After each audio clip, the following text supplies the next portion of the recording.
We recording?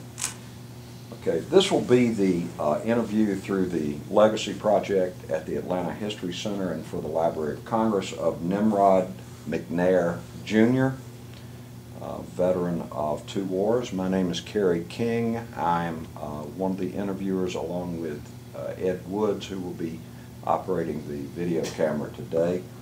Mr. McNair, we appreciate you being here today. We want to tell you that a copy of this video is going to be in the Library of Congress. You will receive a copy of this DVD. You can certainly show that to your children, grandchildren, and anybody else you want. And as we understand it, when it gets to the Library of Congress, they will catalog it along with others, and somebody will be able to search and actually view it, historians as well as your family members and friends. So we thank you for being here today, and we thank you for your service. And I'm going to ask you to just start, and we also, I should acknowledge, your wife is here today with you, Delicia McNair, and Ms. McNair, feel free to correct us or correct Mr. McNair if we mess anything up.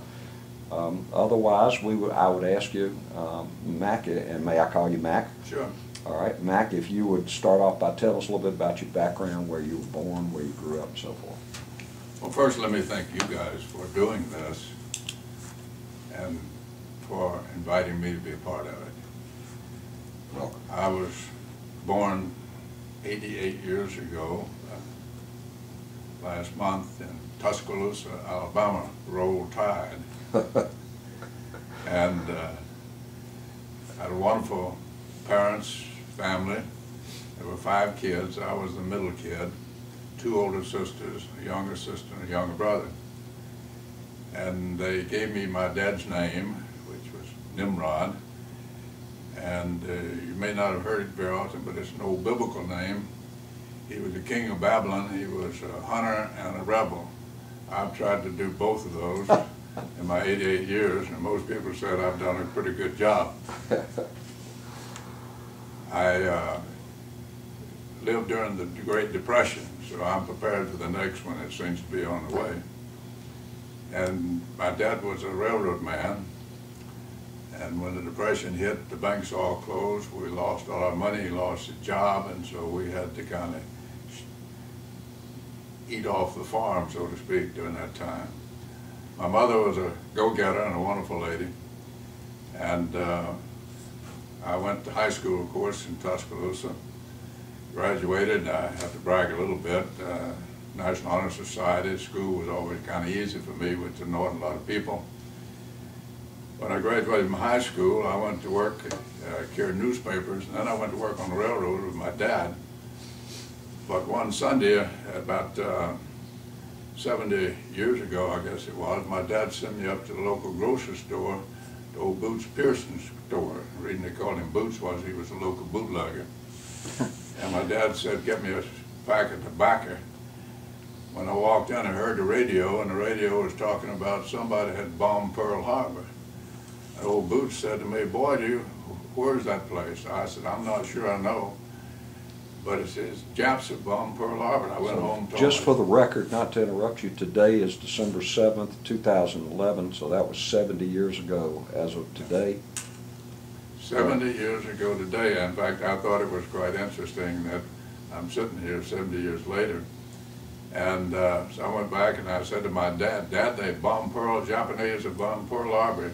He says, where's that boy? You went to school, you ought to know. But I wasn't too sure, and I said, well, Dad, I'm going to join the Marines. And that was my first reaction. Whip those Japs. He said, son, it won't take 2 weeks to wipe out those Japs. He said, don't waste your time.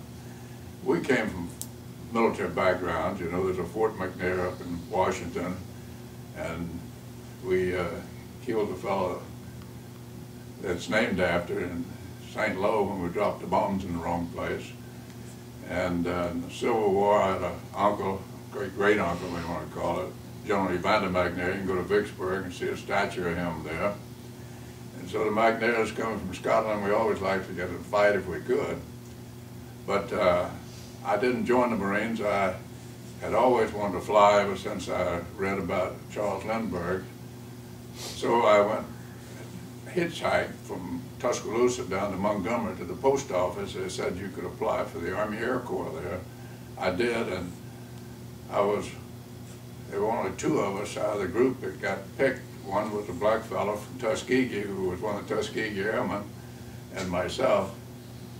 And from there, they sent me to Fort McClellan, Anniston, to walk guard duty with a broom on my back and peel potatoes and everything else. You know, I made $21 a month during that time, so that was a lot of money for me. It was more than I made living papers. And so not too long, they sent me down to Craig Field, and all we did down there was run, run, run. I'd always been a long-distance runner, and so I enjoyed that. But then went to Maxwell Field through pre-flight, they call it, and Embry-Riddle School of Aviation down in Florida. I had the meanest instructor in the world, and one day he landed the airplane in the Palmetto Patch, and he said, "You're so stupid, you're an Alabama hick, you can't fly airplanes, you're dangerous to be with. I'm gonna get out here with these snakes, you go solo." And that was his, he was, you know, he liked to teach positive thinking. Apparently, yeah. So I went solo. He saved my life because many a time he taught me how to get mad but not get mad, you know. And so after that I was sent to Keyfield, Meridian, Mississippi, to be a test pilot of all things, P-51s and what they call A-24s, the Navy had them, the old SBD. And I had never flown either one of them. And I was the only pilot they had, and the commander of the depot said, "Go fly them." And I finally read the book enough that I took off. The first time I took off in that P-51, because it had that old Long Allison engine in it, it took off the runway and down through the field, but I got it airborne. And when I got up and I did a few maneuvers and went into a spin and finally got it out, came in and landed, and walked into the depot. The young lady sitting there said, that was a beautiful demonstration you did. Were you going to do that again?" Nothing I did was my fault. I didn't know what I was doing. But anyway, shortly after that, I found myself on the Queen Mary, headed to Europe. That was World War II. I was 18 years old. What year would that have been? That was in 1943. 1943, and we wound up in England with Firth of Clyde, Firth of St. Clyde, I think in Glasgow, where we ended up. I was over there not long ago, and I still get mixed up as to where I landed. But anyway, then on down to just kind of west of London to a place called Maidenhead. And I didn't know who I was with or what I was there for, you might say, but I was really there in anticipation of an invasion of Europe, and signed to the 9th Air Force, not the 8th Air Force, which was the one most people know about. The 9th Air Force at that time, I think, was still in either Italy or North Africa, I'm not sure what. And I was there because I was the one guy that knew how to fly a P-51.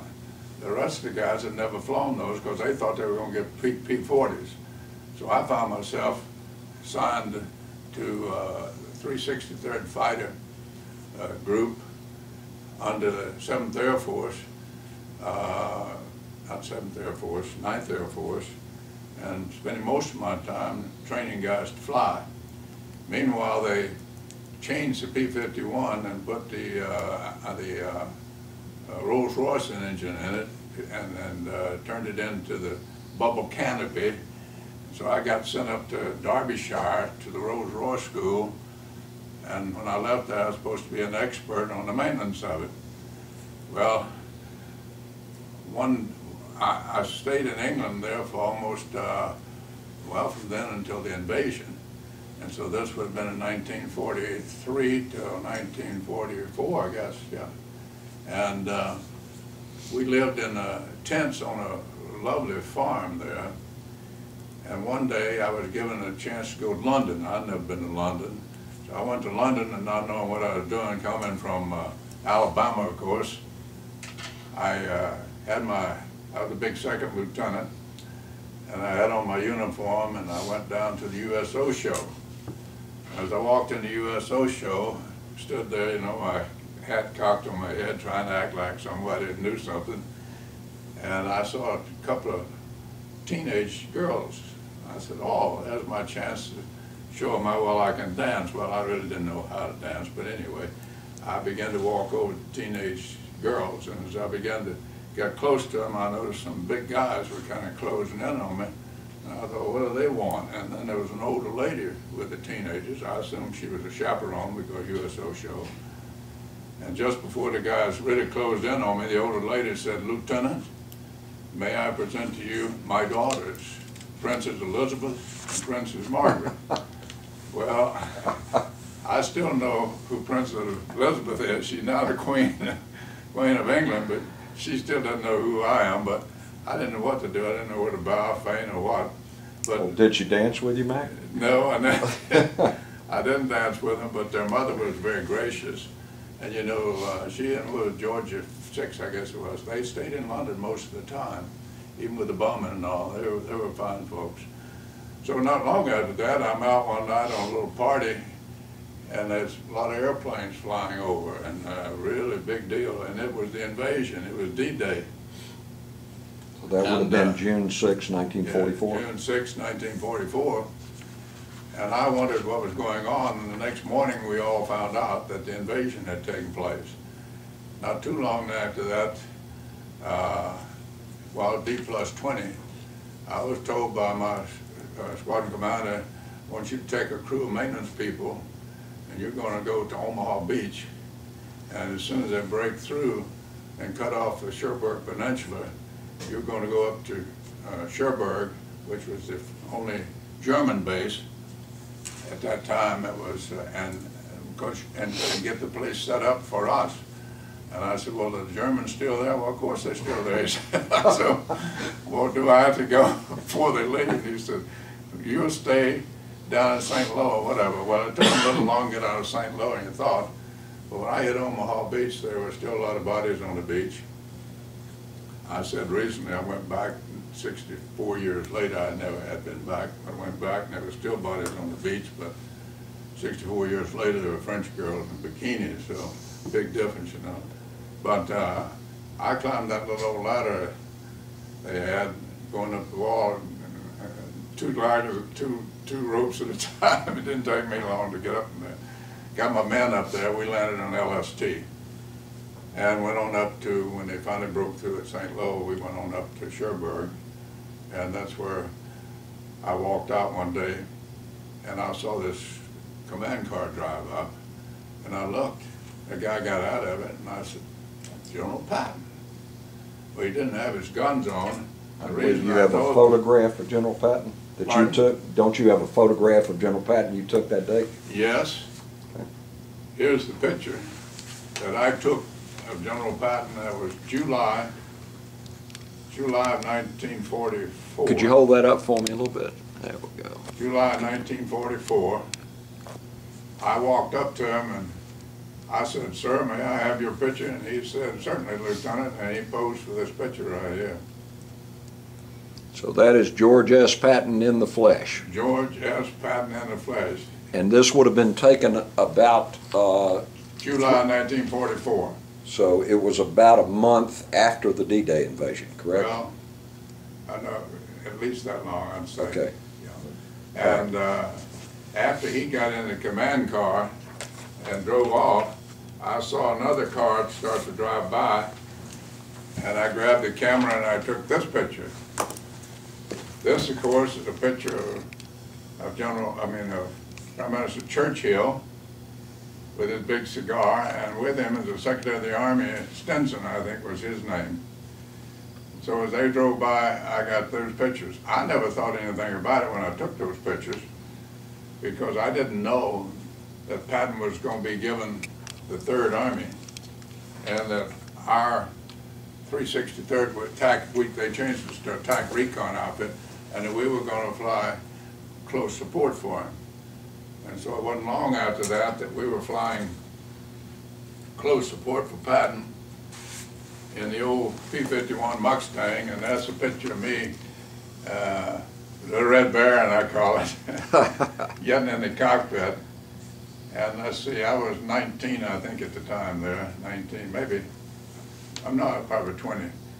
I don't recall exactly, but the P-51 was the best airplane we ever had, and I've flown everything from that to jets to bombers, you name it, because I was a flight test pilot for quite a while after that.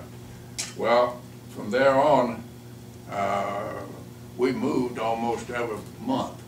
We moved from Cherbourg to Le Mans to Luxembourg City. I think we were the only outfit to fly out of Luxembourg City. And it was while I was, and then on up to Liège, Belgium. And while I was at Liège, Belgium, there was a rumor that the Germans were doing something. And we had an airplane land in the, on a golf course in Liège, in Luxembourg City. And they was, the word was it was General Elliott Roosevelt's airplane. He ran out of fuel and landed on a par 5 fairway in Luxembourg City.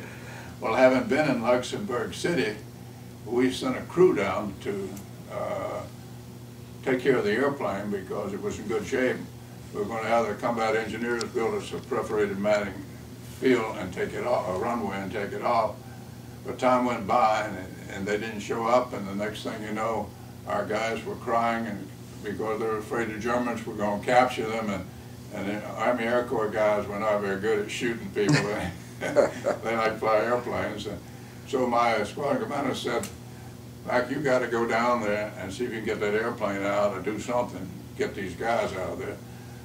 So I took off from Liège, Belgium. Liège, Belgium's up north, down to Luxembourg City, and Baston, where the Battle of the Bulge took place, is right in the middle.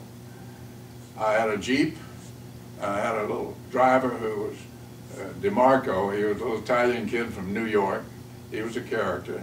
Then I had a Cajun guy, old Broussard, sitting on the back seat with a submachine gun, see, and we took off. We drove right through the Battle of the Bulge and didn't even know it was going on.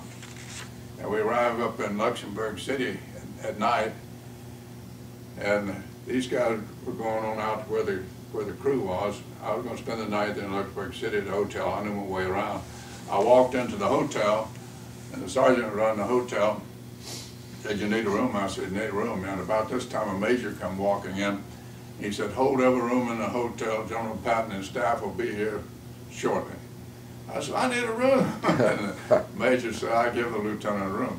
So I spent the night there, and the next day I had dinner with General George S. Patton. So that's the second time I run into him. He didn't remember me, but I remembered him.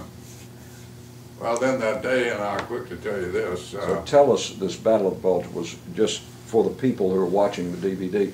Can you tell us time-wise what month and year that was? It was almost Christmas.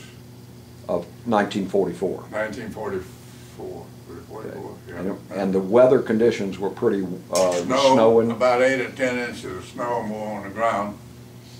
And so the next day, after I stayed there a couple of days, I had told the guys, strip that airplane and no fuel except just enough to get me back to Liège, Belgium.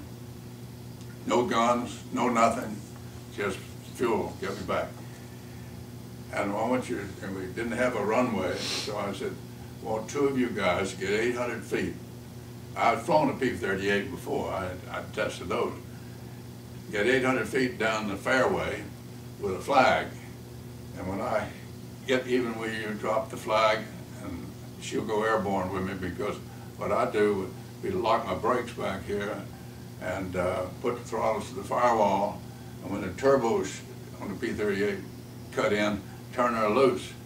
But every time I'd try to lock my brakes and do that, the snow was so deep, it just went sliding off in all kinds of directions. So finally I had them dig a hole deep enough that we got down to the dirt, and I put the throttles to the firewall, turbos cut in, I turned her loose. Well, what I didn't realize was the props very shortly, 2 props on that P-38 began to blow the snow up, and I couldn't see the guys with the flags.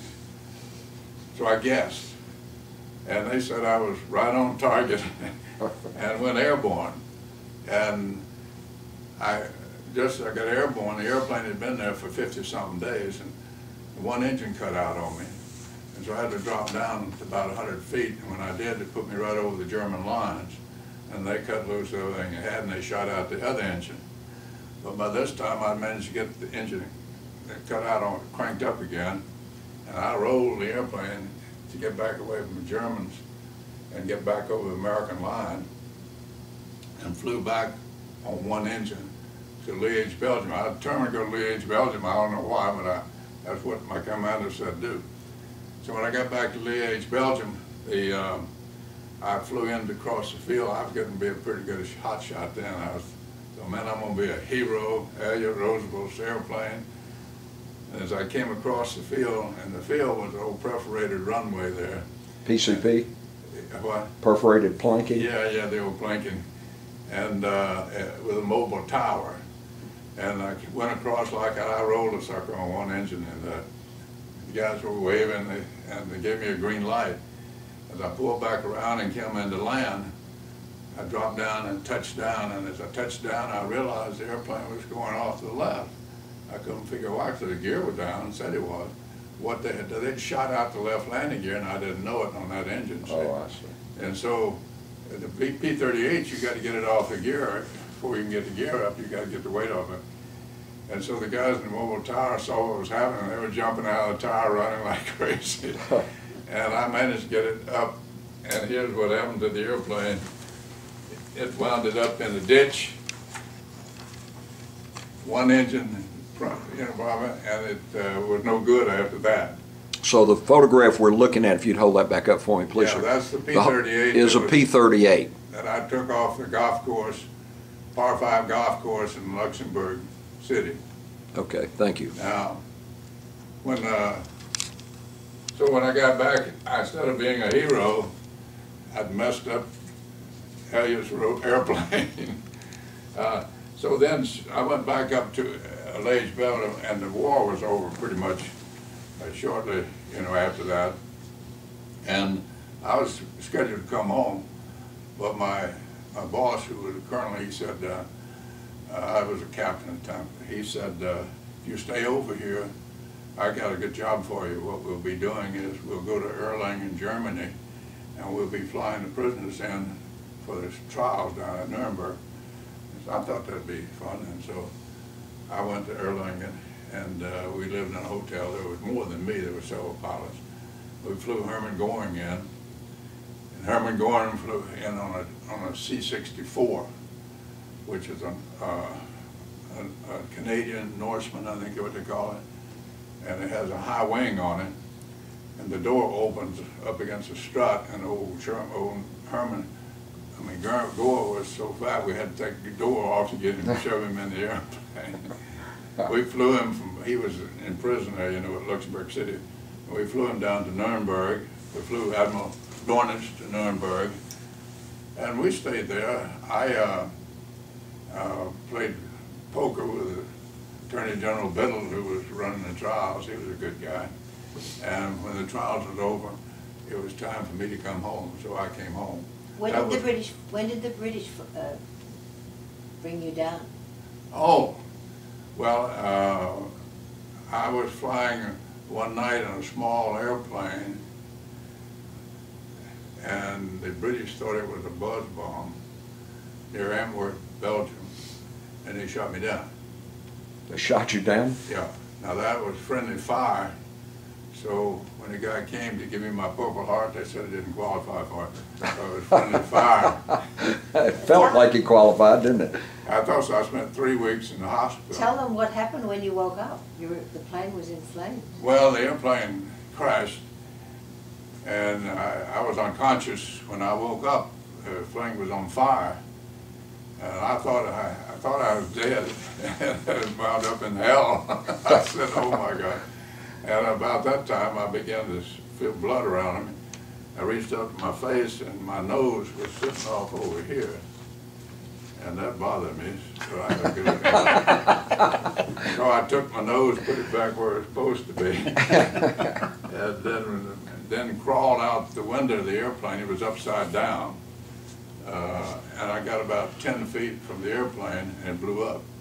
So it was burning when you woke up, the aircraft was on fire? Yeah, it was burning when I woke up, and then it blew up after. Was this another 38 or was this a P-51? No, P-51. And so they carried me to the British hospital. All due respect to my dear British friends, and I have a lot of friends in England, British, I decided I'd get out of that place because I think they were hoping I was going to die, so they wouldn't, you know, got credit for shooting down an American. But the sisters, who were the nurses, were wonderful. They took care of me.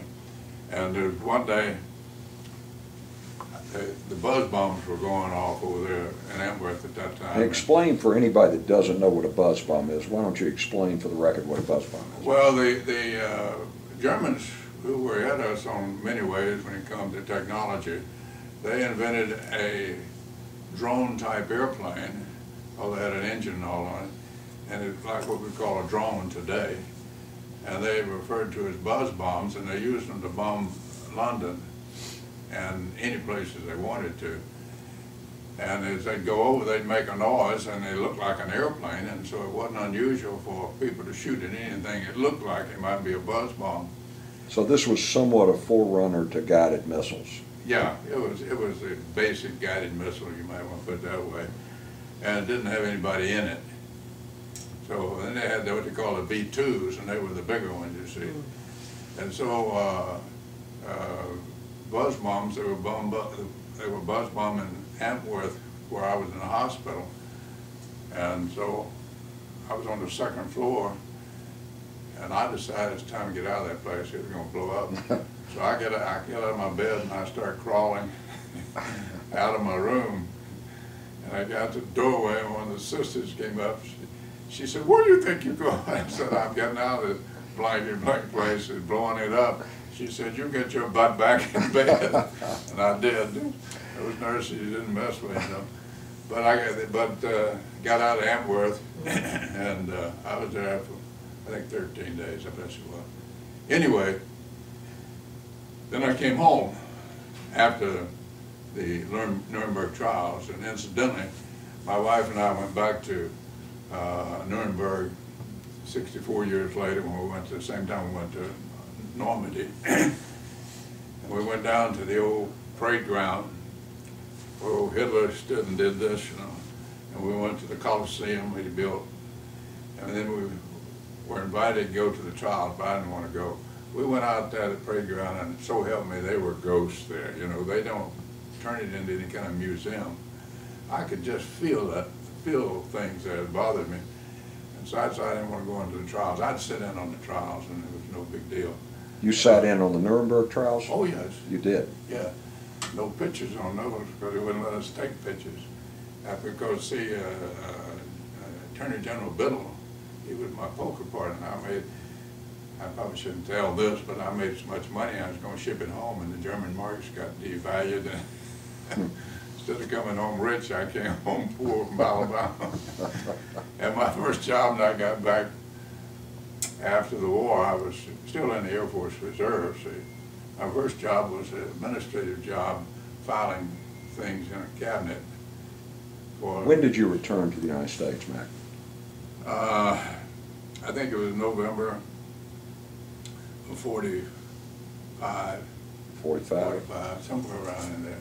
And what was your rank at the time you returned? I was a captain. Okay. And had you met your wife at that point? My first wife. Your first wife? Yes. And my first wife and I met in school. And first thing that my mother asked me when I got off the train, she said, "What happened to your nose?" But at least it came home a hero. When I came back from Vietnam, a lady spit on me in San Francisco airport. But anyway, I'm gonna want you to work your way into that. I care less about that. I did what I wanted to do. So after the war, then I decided to go back to Alabama, see, to go to University of Alabama. I couldn't go any other states. I wanted to go to MIT. I was an engineering type, but I couldn't. So I went to the University of Alabama and studied engineering, chemical engineering, and then went to work in the oil fields. So did you graduate from University of Alabama? Yeah, graduated from the University of Alabama in 1950. How come you couldn't go to another, They wouldn't let you go out of, too many. oh, wouldn't let you go out of state? They couldn't go out of state. See, I was shooting They for wanted to keep you home. MIT, Caltech, whatnot.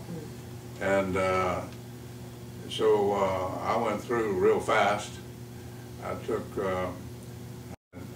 I lost down to 148 pounds in 3 years. I got my degree because everybody was ahead of us, you know, and the new students wouldn't get in line where they saw a veteran because they knew it was going to be rough duty for them. Oh. But I didn't do anything at Alabama other than go to school and worked. I worked a full job at Hunt Oil Company. And then after I graduated, I went to work for Hunt. And I was doing fine with Hunt, and then this other war came along called the Korean War.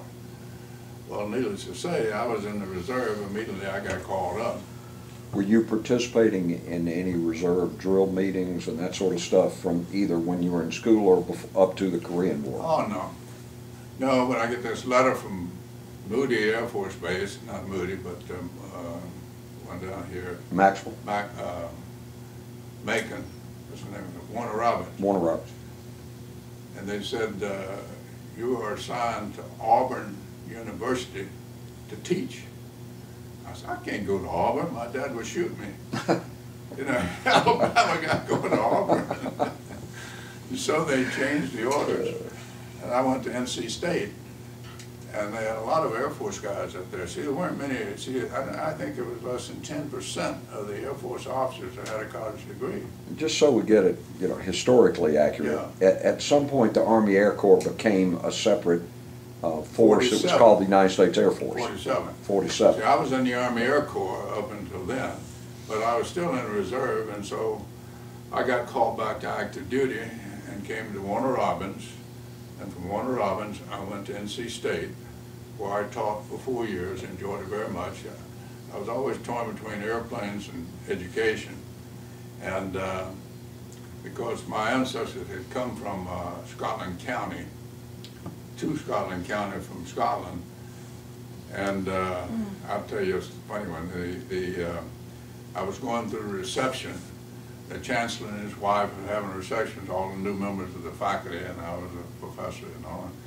And she said, McNair, are you of the Nuremberg McNairs? And I said, no, ma'am. And she said, where are you from? I said, well, I come from Pea River, Alabama. It's called Little Scotland. She said, and why did you folks go there? And I said, they got caught stealing horses. And my wife kicked me out of in the line, but the old chancellor had died laughing, see. And I'm not going to show you those pictures, but I took pictures of the fathers in Paris. You did. And I have them off record. I'll show them to you. But and so during the hot summer month, teaching those guys, they have to go to sleep on you in NC State using an overhead projector. I'd slip one of those pictures of the fathers, the girls in the fathers. The Follies Bergère. Yeah, and that'd wake them up real good. I got in trouble with that one. And so my commander, but a colonel friend of mine said, why don't you just go regular in the Air Force? I said, well, it doesn't make sense not to. So they made me a big second lieutenant regular Air Force. And then I volunteered. So you had to take a reduction in rank back to second lieutenant? Well, legally, yeah. Yeah. And I wanted to go to Korea and fly F-86s. But before that, the Korean War is still on, not over, but it was whatever they call it, the truce. We hadn't won a war since World War II. Anyway, I volunteered to go to SAC. And when I went to SAC, I was flying these things right here. See that? I don't know how to get a picture of it. That's a 6-engine jet bomber. Yeah, just hold it, just keep it level there for me, please, Mac. Right. Okay, and what's the nomenclature and designation of this aircraft? That's a B-47. It's a 3-crew airplane. It's like a fighter, but it's got 6 jet engines and we carried nukes. In fact, this is how we won the Cold War. Now, you know, they still don't recognize the Cold War because it was called John Foster Dulles Brinksmanship Diplomacy, where we would take off, fly 12 hours across the Atlantic, get 2 in-flight refuelings, and keep going across the Mediterranean and go radio silence, across the back sea, penetrate the Soviet radar, and they'd launch their fighters, and then we'd turn and run. Some guys didn't run fast enough, but it was never known. And, Are you saying that some aircraft were shot down? Yes, good during buddy the Cold War? of mine, he was a Navy Academy graduate. That really bothered me because I said, here we are, you know, guys giving their lives and nobody even knows they're doing it. And so I was in SOC for 4 years, and LeMay, I don't have a picture, but Kurt LeMay is another, General Kurt LeMay is another mentor of mine. I love that guy. I was in, I flew from here across the Black Sea, 2 in-flight refuelings, penetrated the Soviet Union and went back in Torrejon, Spain to land because when I got there and the weather was bad. And so I had to go on down to Casablanca to Ben Guerir, and I was running out of fuel. And they said, we'll have a tanker meet you, Ben Guerir. The tanker got lost. And so I get to Ben Guerir, and I still got no fuel, and I got a Mark 15 on board, which would blow up New York City, you know. And I said, Explain for the DVD what a Mark 15 is. It's a nuclear weapon. There's one in the Savannah River now, you know. I don't know if it was a Mark 15 or not, but it was one of the nukes, because I got a call from the newspaper not long ago asking me what I knew about it. Anyway, I was flying that night and I know all about it, but it's still in the river and it ain't gonna bother me. Because you got to put the, what you call it? Squab cells? Yeah. And so I knew that I couldn't land that B-47 with the nuke on board, CG. I had to jettison it. Well, they had a place where you could jettison it. Frank Murphy was in the big hoopla in the government, and so next thing you know, I'm getting from my wing commander who was in the tower at Casablanca where I was going to land, Ben Guerir, I guess. And he was saying, Mike, you can't jettison that thing. They're having the Shaw's having a fit, Murphy's having a fit and whatnot. And I said, well, I'm trying to get gear down. My co-pilot, incidentally, lives in Woodstock, so you can call old Tom Fox, and he can tell you all about it, because Tom Fox was down in the hole trying to get the gear down. My navigator was up front. My navigator he was a character. And I look, and Tom Fox is not down pumping on the gear. He's back up in his seat, and I said, Tom, where are you going? He said, I don't want to die in a crawl away. So if we, see, I was down then at 1,500 feet, and that old B-47, 1,500 feet, about 10,000 gallons a second. I hadn't got fuel, and they couldn't get any fuel. So finally, he got the gear down. Meanwhile, before he got the gear down, I get this message over the crackling HF, and the voice said, Captain, I was a captain. This is Kurt LeMay. You're the aircraft commander, the decision is yours. Man, that was a breath of fresh air, because I knew if he was on my side, I had mercy. So General LeMay, you know, he's the one who said, he said it, bumming back to the Stone Ages and Vietnam War, which I was in favor of anyway. And this is the same General Curtis LeMay that ran on the same ticket with George Wallace for president as a vice presidential candidate. Crazy to do it, but he did it. But I got in politics once myself. Anyway, that's a mental breakdown. But when I pulled up, my wing commander came running out, and I got a picture. I think I got a picture here, so you can get a feel for. No, I don't guess I did. I thought I had it here. No. But you climb up on the airplane through a, Let me quick see if I don't have it. Yeah, I got it. You want to pause for a second while you look for it? No, that's okay. All right. This is a pretty big airplane. That's me climbing up the ladder there, and my navigator and my co-pilot. And so when the wing come on, I climbed up the ladder. He threw his arms around my neck. He was a colonel, full colonel. He hugged me because, boy, Kurt LeMay, he didn't fool him. You cut him. The guy in the cockpit was his guy. And I can tell you all kind of crazy stories about him. So Patton and LeMay are my two military, shall I say, heroes. But then I decided I wanted to go to graduate school. So I left SAC, went to Wright-Patterson to the Air Force Institute of Technology. Took aerospace engineering because I wanted to get in the space program. It was about the time of the Apollo 7. And what year was this, would you say? 50, 58 to 59, 1958, 59, because I graduated in 61, so I had 2 years, I think it was. That was your master's degree? Yeah, I got my master's in aerospace engineering. And your master's degree was from what institution? The Air Force Institute of Technology. Okay. See, they have a university, you can get a doctorate. Oh. Boy, I tell you, you don't have nothing to do with books. And it's a rough course, see. And so after I finished that, I went to California because I was competing to be one of the early astronauts.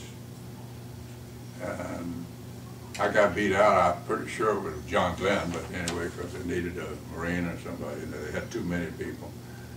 And remember, you know, Chuck Yeager, who was one of the famous Air Force guys, Chuck got turned down because he didn't have a college degree. He was from West Virginia, but he'd been in space already with that X-15.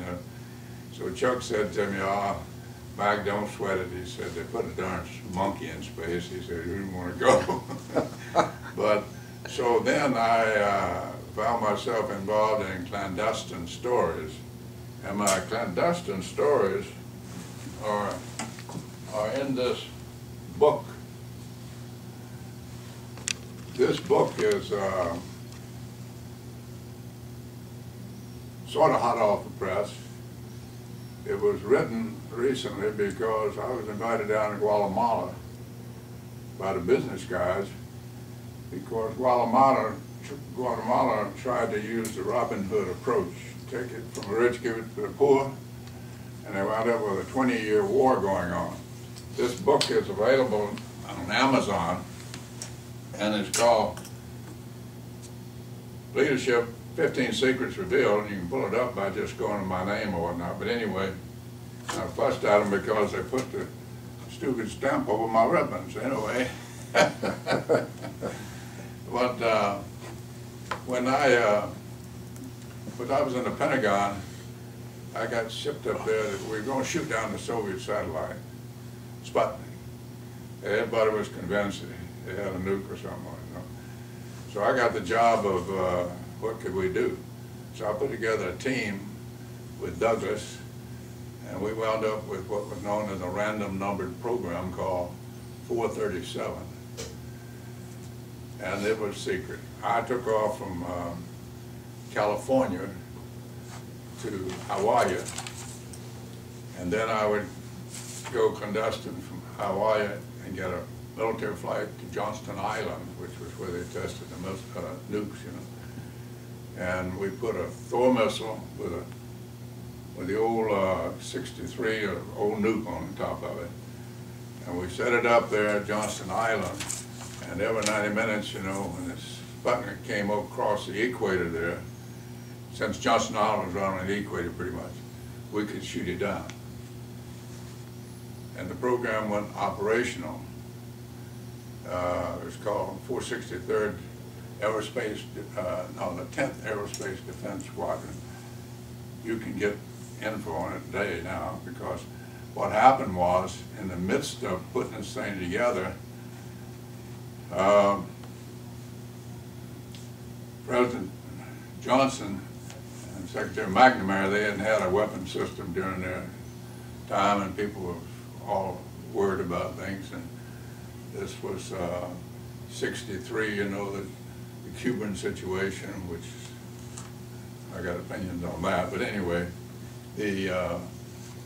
so we set this system up, and we could have shot the thing down, but it wasn't hurting anybody. It's Sputnik. I mean, it wasn't nothing wrong, and it went operational, and it stayed operational until 73 or 74. I'm not sure which, on Johnston Island, and that's where I got my missile badge from. Oh, okay. And now, since I was clandestine, and then they sent me to the Pentagon for another clandestine program, and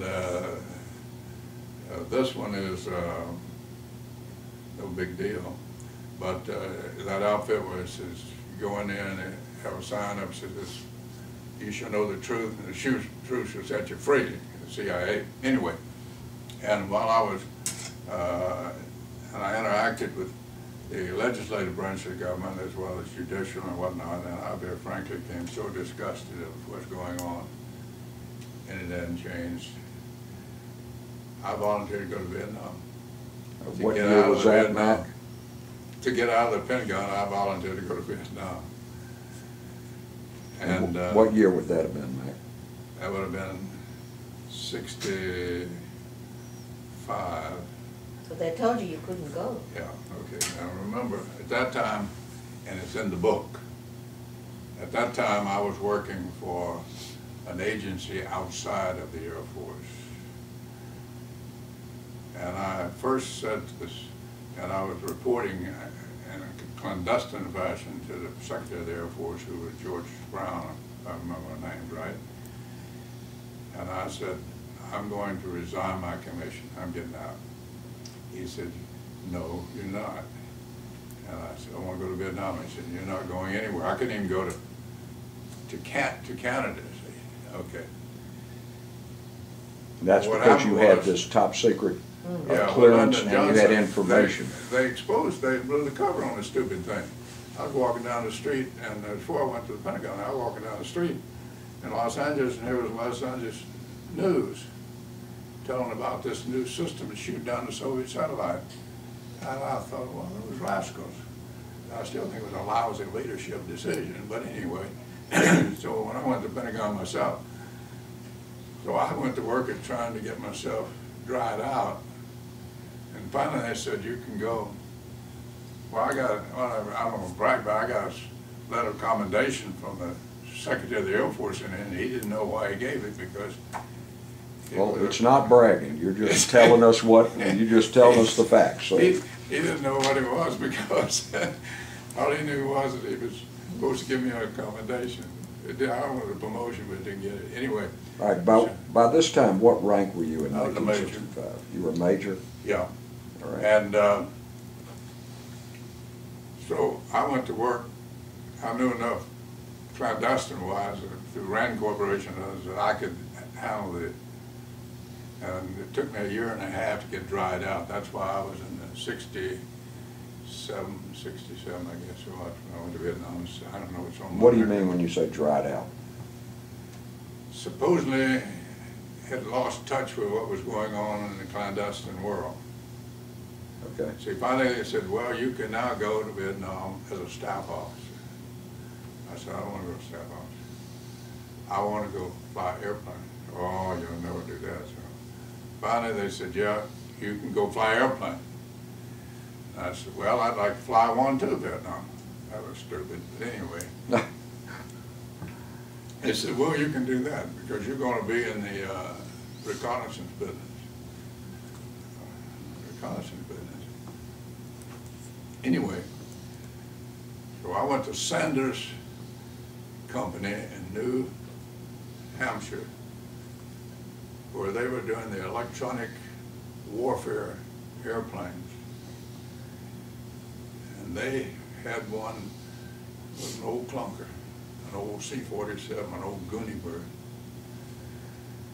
And I had a crew of 3 people. First they said, we'll give you a seasoned co-pilot to go with you. Because then I'm wearing glasses. And I said, I don't want a seasoned co-pilot, I want a second lieutenant that can read and write. And, but they gave me a seasoned co-pilot. And I wound up with a flight engineer who had been on Air Force One. And we had a lot of fun. We took off from New Hampshire, flew down across the United States and onto the West Coast. I got to the airplane broke down every time we landed. I got to Los Angeles, we landed and the airplane broke down, and I called my wife and I said, Kate's next flight out of Washington, D.C. and we'll have dinner together. And well, I knew my way in Los Angeles. So then we flew on up the California coast to Anchorage, Alaska, and it broke down again. We stayed there over a week, and I spent all my time eating sauteed crab legs.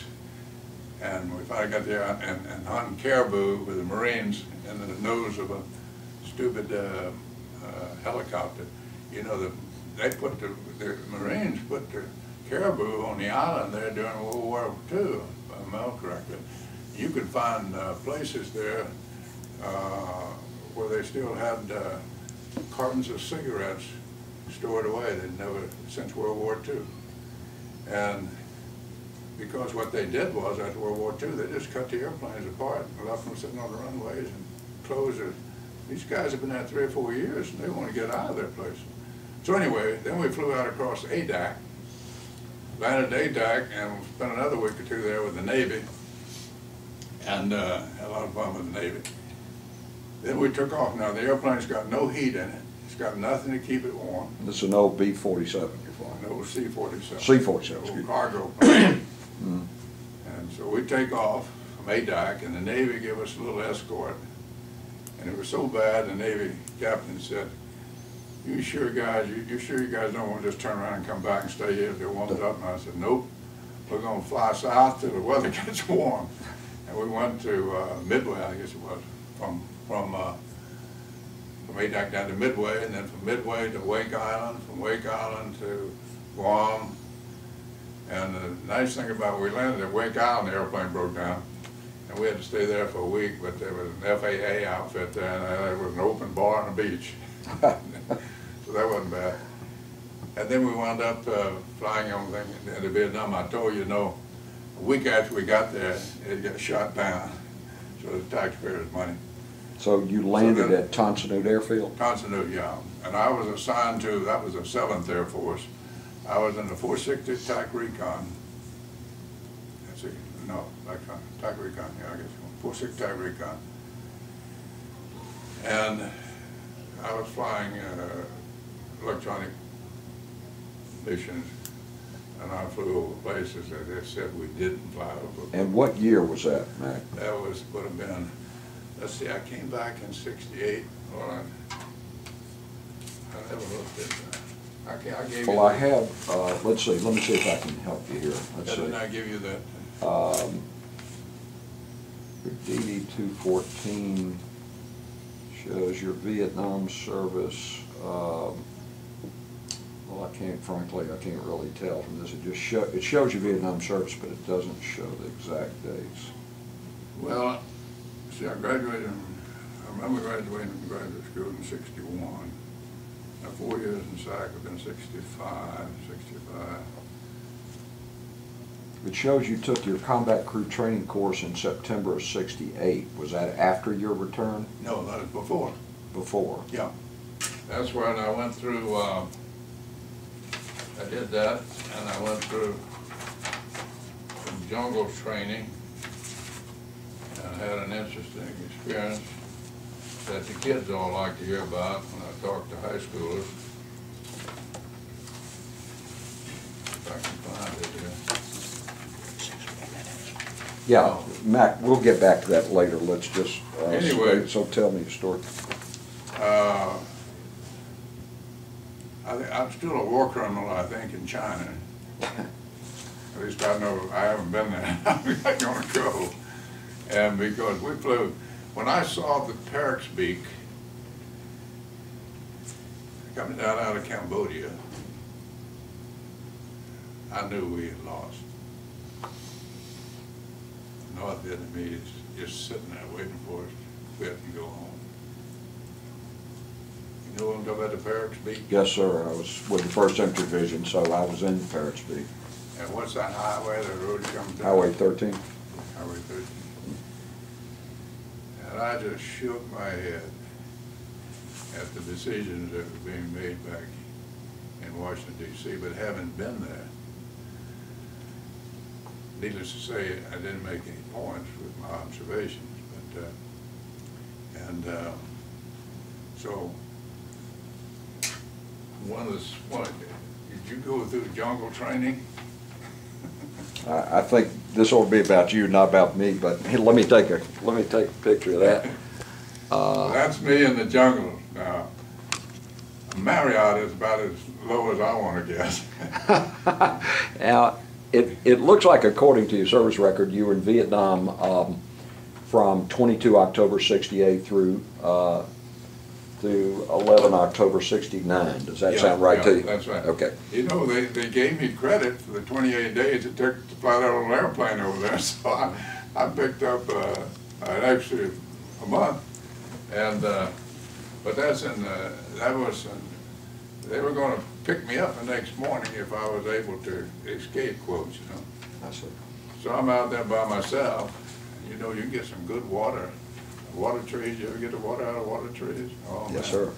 And so I'm laying there, and I'm up on a slope about like this, and in my flight suit, and I'm getting hungry, and it's dark. I couldn't see my hand that close to my face. And I thought, oh gosh, I'm hungry. And I remember I had a key ration in my back pocket. So big old bamboo change over.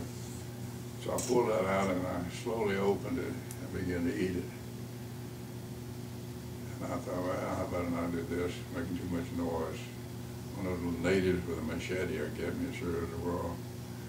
Well, I'm not a brave guy when it comes to that kind of thing. So I put my can back in my pocket, got myself relaxed, thinking I'm morning will be here sooner or later. And I began to hear something in the bamboo.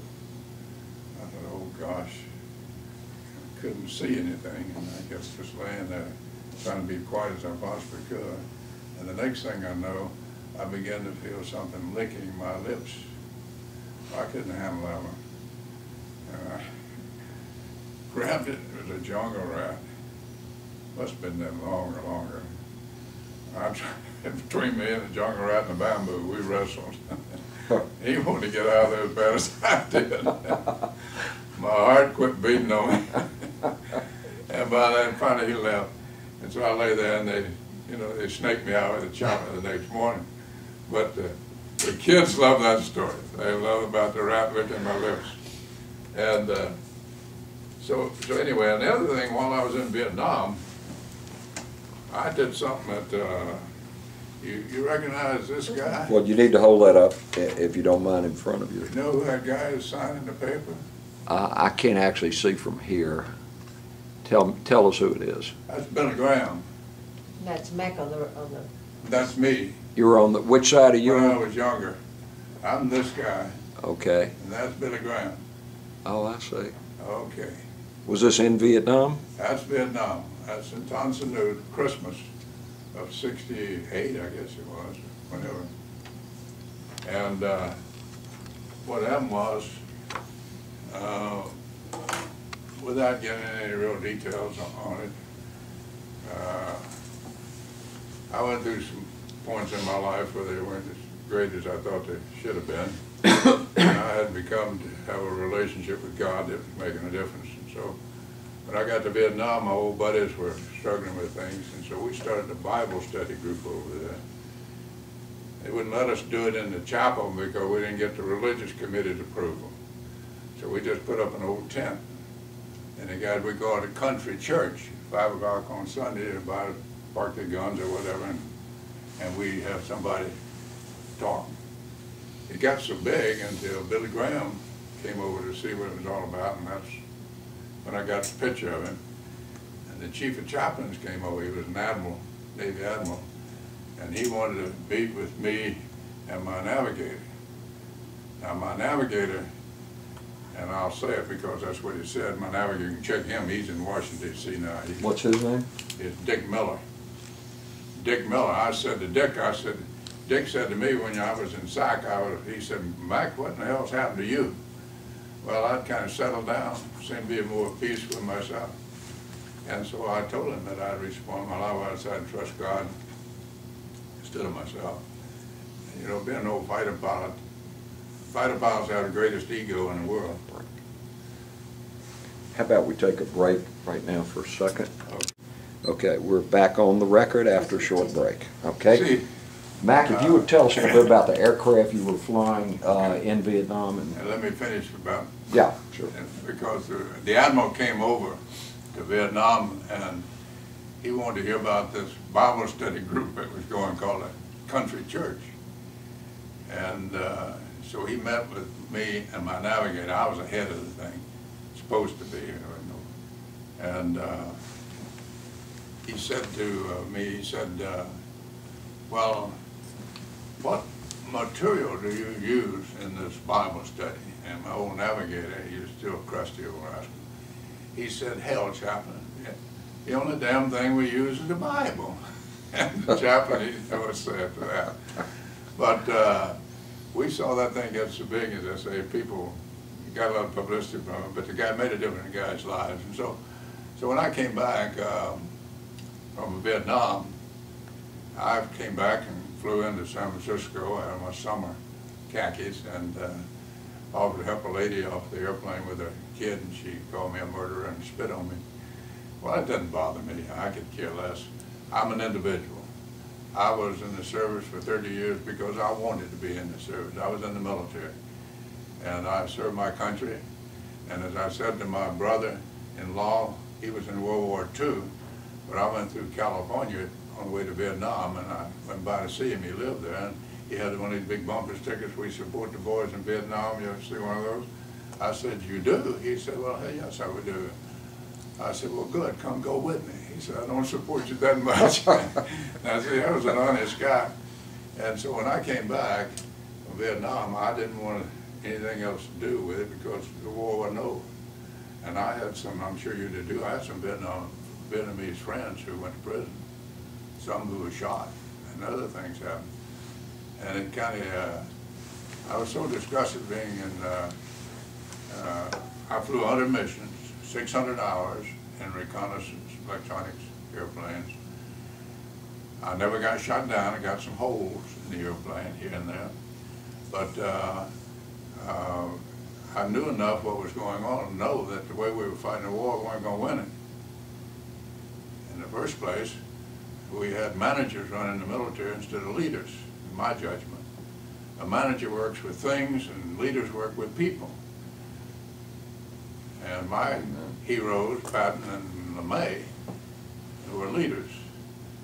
Now, they'd get to the mountaintop. Might not be anyone left when we got there or anything else. But a manager, he'd get about halfway up and still have everything. And I'm not negative to either one. I'm just saying it takes both. It takes leaders and managers to accomplish things. And but we have in our society, we've trained so many managers today, we have no leaders left. You don't have any George Pattons or Kurt LeMays. People say, praise the Lord. They don't want them. But I'm an individualist. A fighter pilot is by nature is an individualist. And if you get involved in these institutions, whether it's government, religion, education, or even business, the only one that makes any money is business. All these others feed off the business world. The business world needs some standard to go by, and we've lost our ethical standards in this country, and so we're in a mess. If you join one of those institutions and you take issue with what they do, you'll wind up just like, you ever see a statue erected to an institution? No. There's an individual on the staff. He may be a guy you like or don't like. It may be Adolf Hitler, it may be George Washington. And Martin Luther King, he's up there. He never started an organization. He was an individual all the way. The trouble is, we don't have individuals today, on my judgment, who pay the price. The guys are paying the price over there in Afghanistan and Iraq like crazy. And you realize the number of cripples we're going to have in our society. In World War II, you got killed or you got wounded. Over now, you lose legs, arms, and it's tragic. And the war is not over. We hadn't won any of them. And so, when I came back, I started my own business in Chicago and got into a franchising operation, made some money, and did what I wanted to do, which was run around the country trying to be Paul Revere or whatever his name was, getting in trouble. There's an article here from, that was in the Atlanta Journal. Yeah, the Atlanta Journal, the business section of the Atlanta Journal. Business gospel focus above the bottom line, and it's a picture of me, and they said I thought I was a modern day Moses, see, because I was preaching ethics back in the 70s, and when I came back from Vietnam and went to Chicago, moved to Chicago, somebody said if you can't. But when I came back, I was Director of Management Operations at Wright-Patterson Air Force Base. I had 2,000 government employees, a $2 billion budget. 2,000 government employees, I could have let 1,000 of them go and make a difference. In fact, I tried to cut the force back. And the Civil Service Commission came down out of Chicago and told me, you can't do that. And I said, I can't. I mean, no, you're not going to be here for 3 or 4 years. You know that your number 2 guy had been here 30-something years. So you can't win in that little train, see, military. I said, well, anyway. This was military or bureaucratic? Military and bureaucratic, yeah. So I'm sitting there, just back from Vietnam, running an organization which I could have done a lot without it and do a better job. But I couldn't. I could not do it because the guy, the general was a second lieutenant under my number 2 guy. And guess who the general listened to? And so I'm being very politically deliberately. And so I said to myself, I put my 30 in, I'm going to go do something on my own, what I want to do. So I started my business. We did franchising. I've been in franchising business for 40 years, and the nice thing about it, it gave me a plan B. And tell us what year you retired from the Air Force. April 1st, 1972. Okay. I had my 30 years in, light colonel. I'm a colonel, but a light colonel, okay? Did you have a retirement ceremony? Did you actually participate in one, or? Oh, yeah, I did, and I had a retirement ceremony, and I had a lot of good friends there at Wright-Patterson, and I got started in business, and a lot of them got in business with me. And I like passive residual income. That's you go to the post office and get a check out in the bank. And so for 40 years, that's been my way of doing it. So that freed me up to do what I wanted to do, go where I wanted to. So I've been in over 100 countries teaching ethics, business ethics. When the Soviet Union collapsed, I wound up in Moscow, Romania, you name it, teaching ethics to those guys. They wanted to start businesses, but they'd never run a business because they had operating under the control of government. You see, government control, and they had the same problem that we're going to have. We keep going where we're going. And and kind of bring things to, I'd made enough money that I could do what I wanted to do. Okay, so I moved to Chicago, moved from Chicago down here because it got cold in Chicago. And I said to my first wife, where do you want to move? She said, Atlanta. I said, why Atlanta? She said, it's halfway to Florida. So we moved to Atlanta. But when you look at Atlanta, though, Atlanta's got a real good, it's the highest, second highest city in elevation, metropolitan area next to Denver. You go any place in the United States for an hour and a half almost, except the West Coast, and it's just Gate City. I belonged to the Gold Guard, which is an extension of the old Gate City. You know, they was called a Gate City, and I'd get into the story of that. In fact, last time I was here was at a old guard function we had. And I'm still a Southerner. And when I was growing up, my dad said, "Son, you hear they're building a road over to Georgia." I'm 78. I said, "Okay, Dad." My dad was a yup and no guy. He said, "Why are they doing that, son? You know why?" And I said, "No, sir, I don't. I guess somebody wants to go to Georgia." He said, "Who in the hell want to go to Georgia?" And those days, states were different, you know. And Tell them about how you were helping that KGB general, though, before you get to all that. oh, yeah. Well, in my travels, when I moved here, we bought a house, but we put a house sitter in it so we could travel. My first wife and I, and someone that's over from Australia, you name it. But when the Soviet Union collapsed, we went in there with Ernst & Young. The head of Ernst & Young was the chairman of the U.S. Chamber of Commerce, Bill Carnegie. And Bill was a good friend. I had formed a group of 12 guys, formed the Executive Leadership Foundation here. These 12 guys were top business guys that I knew around the country. And one of them was from Australia. That's why I got in trouble. Anyway, she's from Australia. Your current, I've had a husband. Delicia is from Australia. Yeah. But anyway, the 12 of us, and what we were trying to do, and this was back in 1986, we were trying to reestablish some ethics in the business world. And we were teaching ethics along with strategic planning, decision problem analysis, all that kind of To stuff. the Russians? To here. My clients, I had Delta, Ritz-Carlton Hotels, Bell South. But then I started working with small business guys because they can make a decision. The big boys, they get to do what the stockholders tell them to do. And so we started working with small business guys.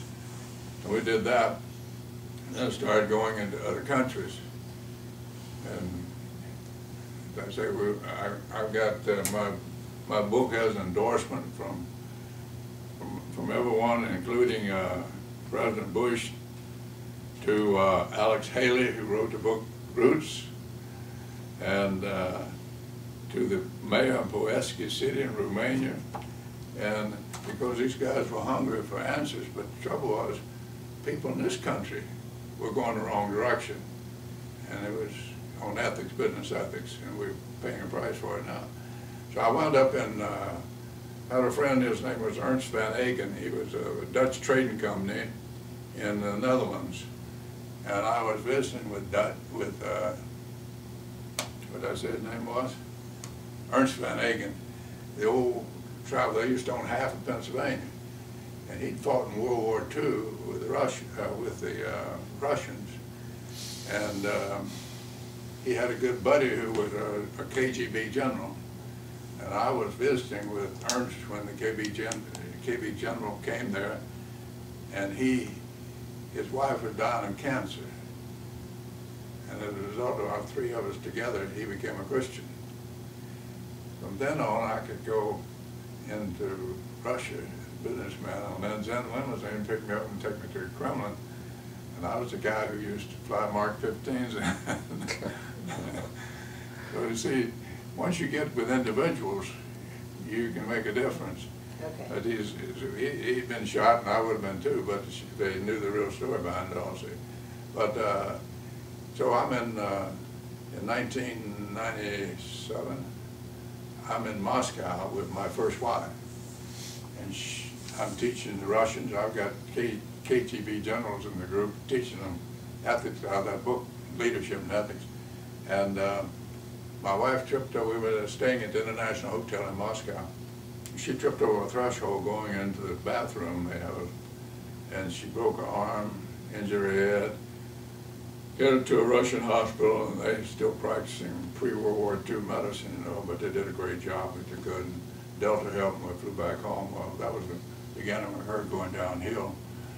and over a period of 5, 6 years, she died of Alzheimer's.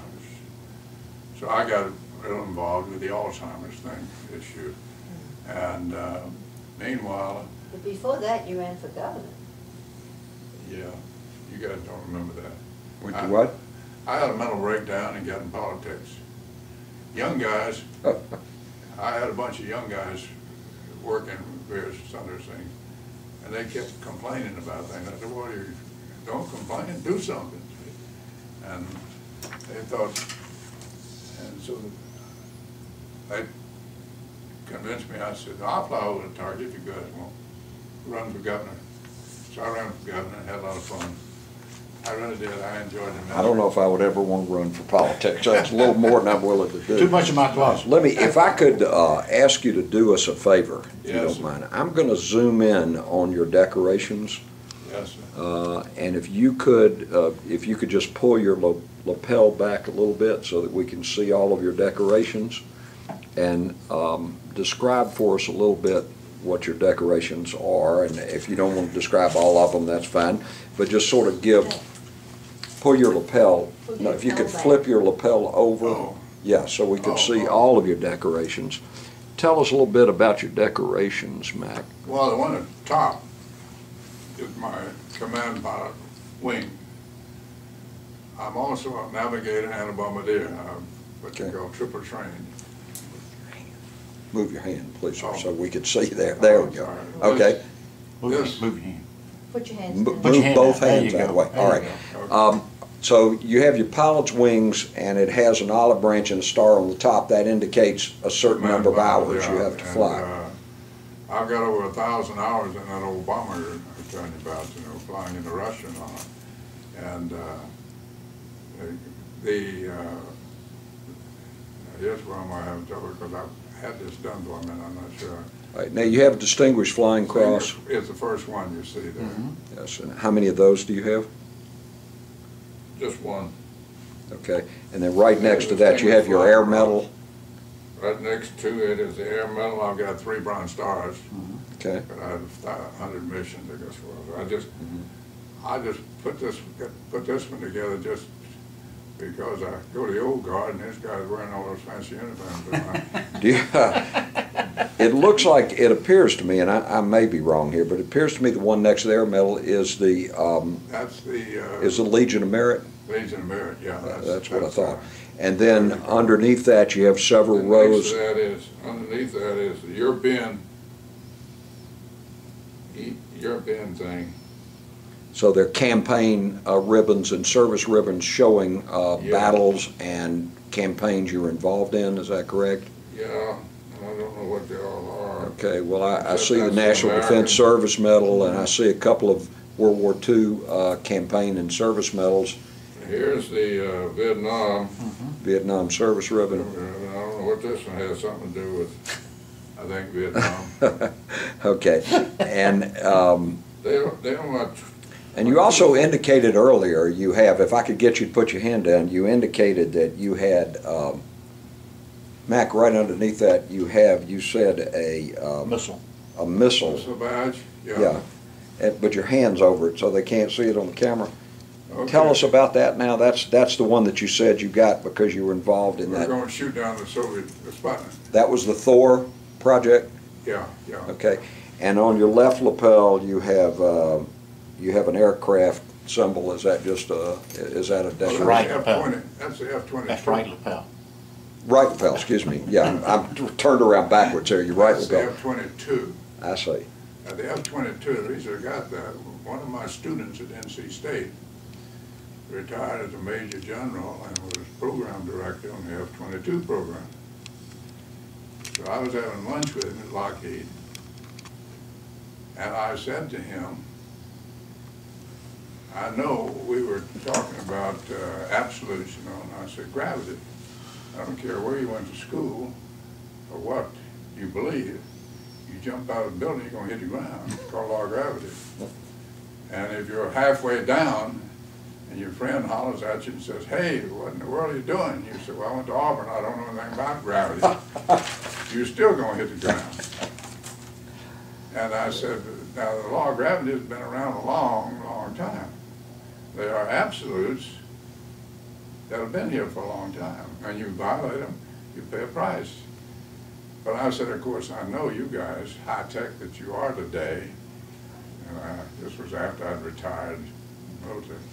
We were up at Marietta having lunch, and I said, you know, as a retired two-star general and head of the F-22 program, you guys didn't use any of those stupid old aerodynamic theories like Bernoulli's theorem and equal opposite reaction and all that stuff. So he looked at me kind of funny. He said, we sure did. We had these things would crash off in a runway. I said, you mean to tell me that you use the same principles of flight that the Wright brothers did? Well, yes, he said. He was puzzled over it. Well, that's my whole point. There are certain principles that work. And when you violate them, you get in trouble. Okay, and so when my first wife died, I began to push these kind of things, and that's why I wrote this book. I've written several books, but anyway. So I went to a church whose pastor was from Egypt, Church of the Apostles, they call it. It's a big mausoleum over there on I-75. You pass up past that restaurant, you'll see it. I call it mausoleum. The pastor likes to call it sanctuary. But anyway, and he married an Australian girl. I have an Australian friend. I've been to Australia and whatnot. And so I moved into this retirement place with my first wife because she was dying of cancer, Alzheimer's, and she had passed away. I was the only person at Park Springs, where we live on Stone Mountain, that went to that church. We got a great bunch of folks out there. And someone said that a young lady moved in here that goes to the same church you went, where her husband had died with, what do you call that, honey? He had progressive supranuclear palsy, and he died at the age of 65 in 2001. It's worse than Lou Gehrig's disease. It's a dreadful disease. I'm sorry. So she moves in out there, and someone told her I was there, and so I was sitting having lunch one day, and she sat down and asked me to marry her. Oh. Sounds reasonable to me. Yeah, that sounds fair. He's still telling stories. Yeah, he's still telling I know all stories, about that. yeah. I said, I don't know no. if I'm gonna buy this part of his video or I'm afraid not. not. Yeah. Well, seriously, I'll end with that. I said, have you ever thought about getting married again? She said, no. I said, why? She said, I don't want to be the nurse and the first of some old geezer. Well, needless to say, we got married. We've been married almost 4 years now. And we like each other. But she had written a book on marriage, so I had to... And you asked Michael about an Australian Oh, woman. yeah, I asked Michael. He married an Australian girl, and I said, now, Michael, tell me about these Australian women. He said, two things. He said, one is they'll keep you humble. You ever heard of a fight about it when we keep humble? No. He said, number two, they tell you the truth. They don't want the truth either, see. I said, boy, those are two things. So if you don't want the truth, don't marry an Australian woman, is that? Australian girl. But you see, together we have 15 grandchildren and 2 great-grandchildren. We have 3. I have 2 children. She had 3 children. And we're having a lot of fun because she's the best travel person agent in the world. She's in travel, but has been for years. So we just got back. We took a trip to Australia, flew to Australia, and then we got on the ship and went around the whole continent, looking at the cities we're going to move to if things don't get better over here. Be packing right now. Yeah. Really? And so anyway, that kind of brings us up to where we are. In fact, as I say, I can't retire because I never worked, and we stay busy. I just recently violated my rule and spoke to a Republican function in Bartow County. I couldn't resist it, but what we've been doing really is we spent a lot of time working with people who are out of work and getting them into Plan Bs, and particularly working now with a program for guys who are coming back from Iraq, not to get a job. We don't need jobs, we need businesses. A guy who's coming back with legs, well, he needs to have a business that he can't get down and dig ditches and all that. And so we're working, that's kind of. Okay, well, we appreciate everything you've done, and we appreciate your service. Let me ask you if there's anything you would like to add before we close here today. I think you've given us a tremendous amount of wonderful information, and we appreciate your service. You're obviously one of our heroes, and we appreciate everything you did for us and you're continuing to do, even since you retired from the Air Force. Well, thank you, but here's my Vietnam crew, the one that we flew the airplane over. Let me get that photo in. Let's see if we can. My old navigator there. Okay, let me see if I can get this. Okay, and looking at the picture, where are you in the picture? If you would just point out where you I are. think I'm right here. Okay, so that's you with, it looks like a parachute strapped on. Yeah. Okay, and This is my navigator. He's still ground kicking. And this was my co-pilot. This guy, when Reagan died, CNN called me because they weren't ready when he died, and Reagan had Alzheimer's. So they, local being city, they called me to interview me and my wife. And it went on, what was that guy's name? The white-headed fellow, he's a big shot on there now. Anyway, it went worldwide on their worldwide program.